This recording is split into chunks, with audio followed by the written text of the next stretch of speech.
बहुत समय पहले एक राज्य था इंद्रलोकपुर, जहां राजा विक्रमसेन का शासन था। राजा प्रजावत्सल और वीर थे, लेकिन उनके जीवन में एक अपूर्णता थी। वह हमेशा एक अद्भुत खोज करना चाहते थे, कुछ ऐसा जो इस संसार से परे हो। एक दिन राज्य में एक साधु का आगमन हुआ। वह दिखने में साधारण था, लेकिन उसकी आंखों में अजीब चमक और उसके हाथ में एक प्राचीन लकड़ी का डंडा था। साधु राजा के दरबार में पहुंचता है, राजा उसे अपने पास बैठाता है। साधु राजा से कहा, राजन, तुम्हारे भाग्य में एक अद्भुत यात्रा लिखी है, लेकिन यह यात्रा तुम्हारे साहस और विश्वास की परीक्षा लेगी। क्या तुम तैयार हो? राजा को रहस्यों से गहरा लगाव था। उन्होंने तुरंत सहमति दी और पूछा, महात्मा, मुझे बताइए कि मुझे क्या करना होगा। साधु ने मुस्कुराते हुए कहा, राजन, तुम्हारे महल के जंगल में एक प्राचीन जादुई दरवाजा छिपा हुआ है। उस दरवाजे को पार करने वाले को अलौकिक शक्तियां प्राप्त होती हैं। लेकिन याद रखना, हर दरवाजे के पीछे एक रहस्य और चुनौती छिपी है। अगर तुम उन चुनौतियों को पार कर पाए तो तुम असाधारण बन जाओगे। साधु के मार्गदर्शन में राजा ने अपने कुछ भरोसेमंद सैनिकों के साथ जंगल की यात्रा शुरू की। घने जंगल में रास्ता खोजना आसान नहीं था। साधु ने अपने डंडे से रास्ता बनाया। कई घंटों की यात्रा के बाद वे एक विशाल सुनहरे दरवाजे के पास पहुंचे। तभी साधु ने कहा, जो इस दरवाजे के पार जाना चाहता है उसे अपने भय और लालच का त्याग करना होगा। और राजन, यह दरवाजा तभी खुलेगा जब तुम अपने दिल से सत्य बोलोगे। सोचो, क्या तुम सच में इस रहस्य का सामना करने के लिए तैयार हो?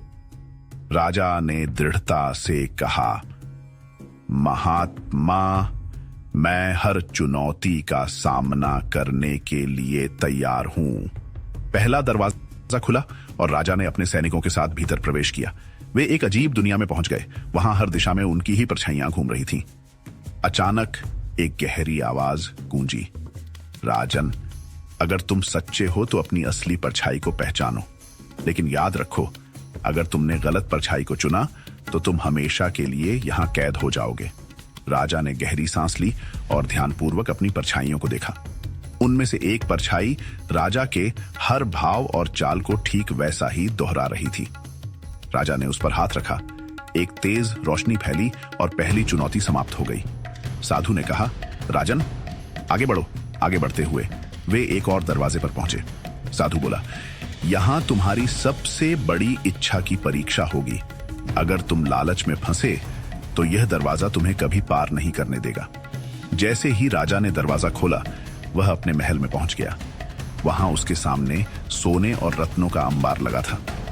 एक गूंजती हुई आवाज आई, राजन, यह सब तुम्हारा हो सकता है। बस अपनी यात्रा यहीं समाप्त कर लो। क्या तुम इसे ठुकरा सकते हो? राजा ने आंखें बंद की और कहा, मेरी सबसे बड़ी दौलत मेरी प्रजा है। मुझे इन आभूषणों की लालसा नहीं। इतना कहते ही सब कुछ गायब हो गया और दरवाजा अपने आप खुल गया। साधु ने कहा, राजन, तुम इस परीक्षा में पास हो गए, चलो आगे बढ़ो। आखिर में राजा और साधु एक तीसरे और अंतिम दरवाजे के पास पहुंचे। तभी साधु ने कहा, जो जीवन से प्यार करता है उसे मृत्यु का सामना करना होगा। क्या तुम अपने जीवन का त्याग करने को तैयार हो? राजा ने कहा, जी महाराज। तो साधु बोला, तो आगे बढ़ो। जैसे ही राजा ने दरवाजा खोला, वह एक गहरी खाई के किनारे पर पहुंच गया। खाई के पार एक चमकता हुआ कमल का फूल दिखाई दे रहा था।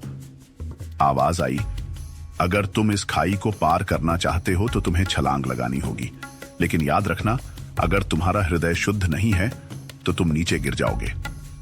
राजा ने बिना झिझक खाई में छलांग लगाई, लेकिन वह गिरने के बजाय एक अदृश्य पुल पर चलने लगा। जैसे ही उसने चमकते कमल को छुआ, वह एक दिव्य प्रकाश से घिर गया। साधु ने कहा, राजन, तुमने हर चुनौती को पार कर लिया। अब तुम एक ऐसे शासक बन गए हो जो न केवल वीर है, बल्कि अपनी इच्छाओं और भय पर भी विजय पा चुका है। यह कमल तुम्हें अपार ज्ञान और शक्ति देगा, लेकिन इसे केवल अपने राज्य और प्रजा की भलाई के लिए उपयोग करना। राजा ने कमल को उठाया और अचानक वह वापस महल में आ गए। साधु ने कहा, याद रखो राजन, यह जादू तभी तुम्हारे साथ रहेगा जब तुम इसे सच्चाई और भलाई के लिए उपयोग करोगे। उस दिन के बाद राजा विक्रमसेन का नाम केवल अपने राज्य में नहीं बल्कि दुनिया भर में अमर हो गया। उनका राज्य समृद्धि, न्याय और ज्ञान का प्रतीक बन गया।